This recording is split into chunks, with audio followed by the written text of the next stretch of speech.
स्वागत है आप सबका। मैं विवेक बिंद्रा, मोटिवेशनल स्पीकर और बिजनेस कोच।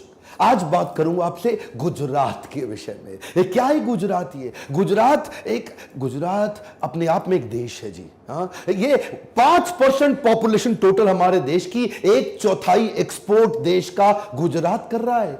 ध्यान दीजिए, 1/4 कॉटन देश का गुजरात से प्रोड्यूस हो रहा है, 1/4 दूध देश का गुजरात से निकल रहा है। दुनिया में 10 में से 8 डायमंड सूरत में पॉलिश हो रहे हैं।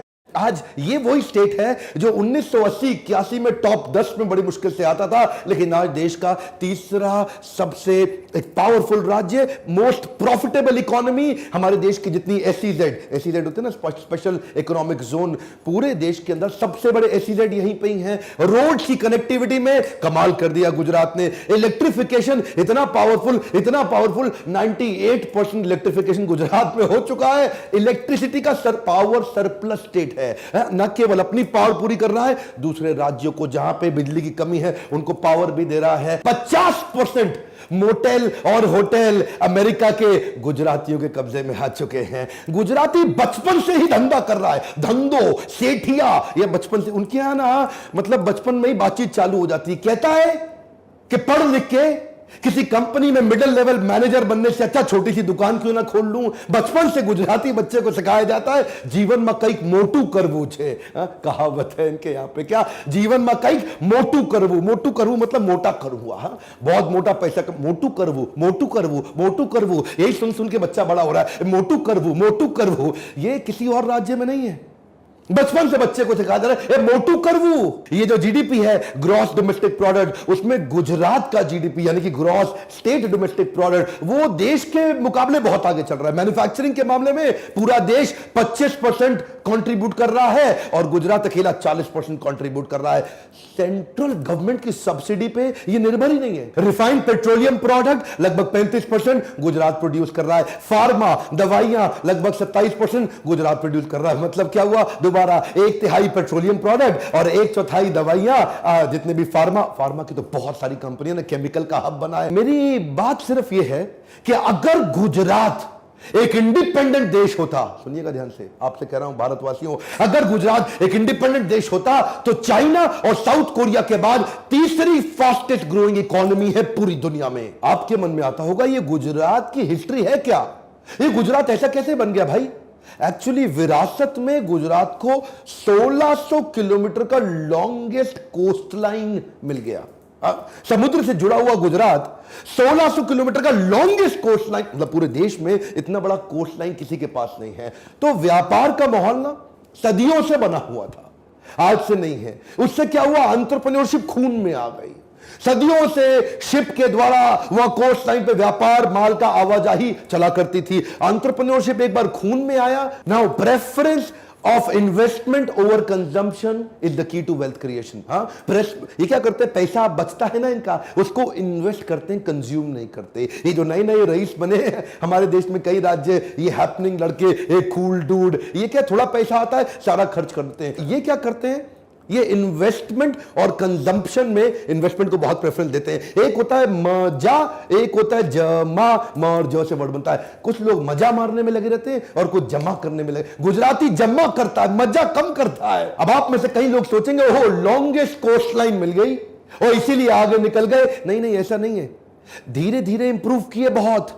1960 में जो 340 रुपए एक इंडिविजुअल एनुअल इनकम हुआ करती थी, वो 340 रुपए से बढ़ बढ़ के आज 1,40,000 रुपए हो गई। इंप्रूवमेंट्स का ये जो ट्रस्ट का माहौल क्रिएट हो गया ना, रिन्यूएबल एनर्जी में आगे आने लगा, मैन्युफैक्चरिंग में बड़ा, इंफ्रास्ट्रक्चर में बड़ा, स्मार्ट सिटीज में आज नंबर 1 हो गया हमारे देश में। वाइब्रेंट गुजरात, वो जो नरेंद्र दामोदर दास मोदी ने शुरू किया था। दुनिया भर से इन्वेस्टमेंट का माहौल गुजरात में ज्यादा है। दुनिया भर के लोगों का विश्वास गुजरात में ज्यादा है। वो दीदी ने बाहर निकाला बंगाल से टाटा को कि लटकिया बाहर करो, गुजरात ने वेलकम कर। ये वेलकमिंग स्टेट है। गुजराती बच्चा बचपन से जानता है नो रिस्क मतलब नो रिवॉर्ड। ये वो प्रकार के लोग हैं जो 84 लाख योनियों के परे हैं।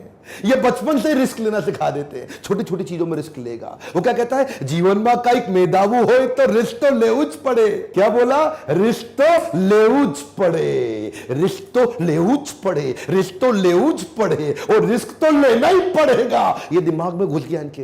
हाँ, ये जो है ना, ये देखिए मैं बताऊं, गुजराती कौन, गुजराती वो जो मारवाड़ी से माल खरीदता है और सिंधी को बेच देता है, फिर भी पैसा कमा लेता है। ओह माय गॉड, क्या बोल दिया मैंने भी।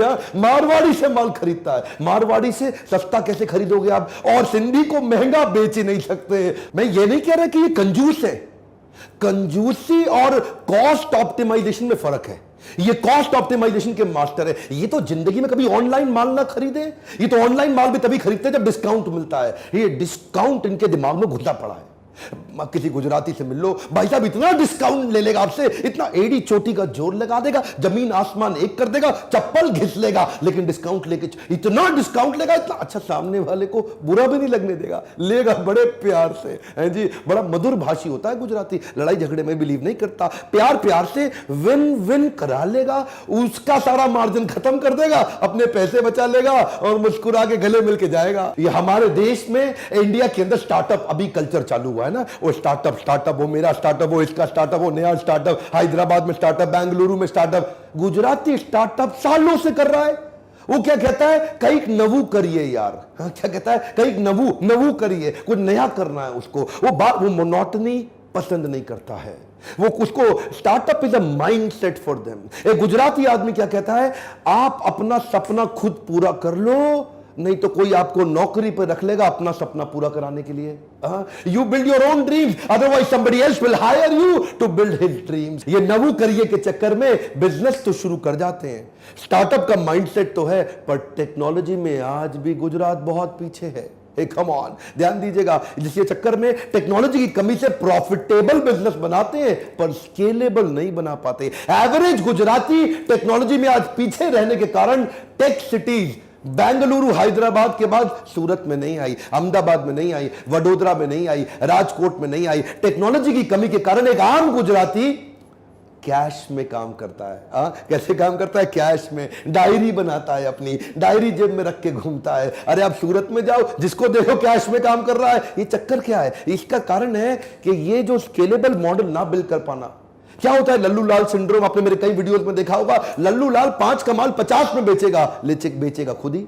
गुलाब जामुन खुद ही बनाएगा, कचौड़ी खुद ही बनाएगा। जो बड़े बड़े एक्सपर्ट हैं गुजरात के अंदर, वो आज भी गल्ले पे चिपक के बैठे हैं। टेक्नोलॉजी की कमी के कारण अपने आप को रिप्लेस नहीं कर पा रहे, हाई परफॉर्मेंस टीम नहीं डेवलप कर पा रहे। यही कारण है सबसे ज्यादा गुजराती मेरे लीडरशिप पैनल में आते हैं और अपने बिजनेस को नेक्स्ट लेवल पे लेके जाते हैं। अच्छा, लेकिन ये तरीके अपने निकाल लेते हैं। अब टेक्नोलॉजी नहीं है, लेकिन बिजनेस बड़ा करना है, मेरे को अंबानी बनना है, अडानी बनना है, पटेल बनना है, तो कैसे करूं? वो क्या करेगा, आपड़ू सेटिंग ऊंचू छे बका। क्या बोलेगा, आपड़ू सेटिंग ऊंचू छे ए बका। ये जो चक्कर है ना, ये मैं काम नहीं बनेगा, सेटिंग कर लूंगा, कोई ना कोई तरीका निकाल लूंगा। ये इनका माइंडसेट, को रास्ता ढूंढ ही लेते हैं। 98.6% विलेजेस यानी कि गांव ऑल वेदर रोड के साथ कनेक्टेड है।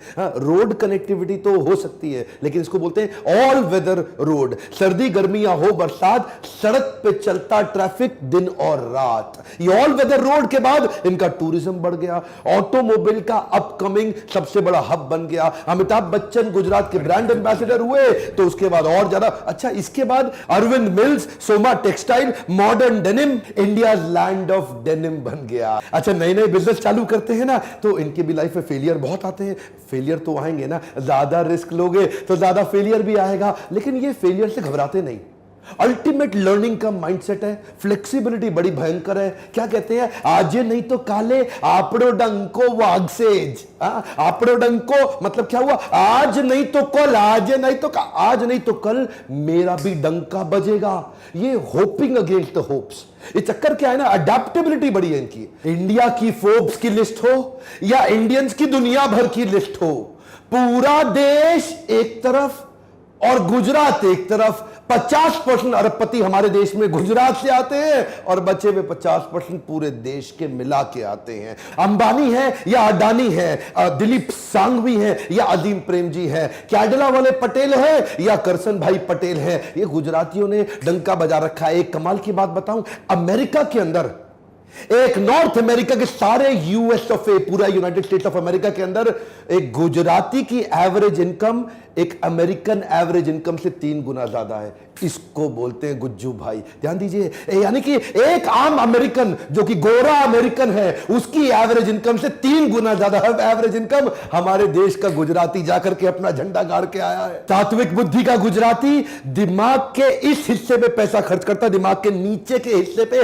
ज्यादा पैसा नहीं लगाता। ये जीवा और जननेंद्रियों की संतुष्टि पे पैसा नहीं लगाएगा गुजराती, पर स्त्री गमन और मांस भक्षण पे पैसा नहीं लगाएगा, वो लगाता है अपनी लर्निंग के ऊपर। शुरू से लर्निंग का कल्चर रखा, वो जानता है अगर लर्निंग बढ़ेगी तभी अर्निंग बढ़ेगी। शुरू से ज्यादा अपनी उस बुद्धि पे इन्वेस्ट करता है। देखिए, ये दिमाग जो आपको सब कुछ देने वाला है, अगर आप इस पे इन्वेस्ट नहीं करोगे तो कहां से कमाओगे। यही कारण है कि सबसे ज्यादा गुजराती हमारे लीडरशिप फनल और बाउंस बैक सीरीज में आते हैं। सारे इवेंट गुजरात में मेरे हाउसफुल होते हैं और इसी कारण से मैं पहली बार राजकोट में लीडरशिप फनल कर रहा हूं। आज तक मैं केवल दिल्ली मुंबई में करता था, इतनी डिमांड आ गई, राजकोट में कर रहा हूं। अगर आपके बिजनेस में भी कुछ प्रॉब्लम्स हैं, profitability, scalability, liquidity, productivity, man power आपकी सुनती नहीं, काम होता नहीं, आपकी कंपनी को ट्रेनिंग सेंटर बना दिया, लोग आते हैं, सीखते हैं, छोड़ के चले जाते हैं, आपके पीछे से लोग काम नहीं करते, बिजनेस बड़ा नहीं हो पा रहा है, उसके अंदर टेक्नोलॉजी एनेबल कैसे करें, एक्सपेंशन कैसे करें, गुजरात से बाहर कैसे निकले, दुनिया भर में आपड़ो डंको वाग से। देखिए, आपको क्या करना है, इसी नंबर पे फोन करिए, पता लगाइए कि राजकोट में मैं कब आ रहा हूं, राजकोट आपको सूट करता है या मुंबई सूट करता है। जो पास पड़े आइएगा जरूर मुझसे मिलने के लिए। और हां मेरे प्यारे गुज्जू भाइयों, क्योंकि मैं आप लोगों से इतना प्रेम करता हूं, इतना इंस्पायर्ड हूं, इसीलिए मैंने गुजराती पे ये एक छोटी सी केस स्टडी दी। मन तो करता है बहुत बोलता चला जाऊं, एक काम करिए, इस वीडियो को पूरे देश तक पहुंचाइए। पता तो लगना चाहिए देशवासियों को कि गुजरात इतना आगे कैसे निकल गया। फैलाइए इस वीडियो को, कमेंट बॉक्स में लिखिए और किस कल्चर पे, क्या आप सिंधी पे वीडियो चाहते हैं, क्या मारवाड़ी पे चाहते हैं, क्या जैनियों पे चाहते हैं, या किसी और राज्य के ऊपर वीडियो चाहते हैं। लाइक करिए, अगर थोड़ा भी वीडियो पसंद आया सब्सक्राइब करिए और करवाइए, ताकि ऐसे पावरफुल वीडियो कहीं छूट ना जाए। आपसे मेरे साथ जुड़े रहने के लिए, लीडरशिप फनल को आके ज्वाइन करने के लिए प्रेम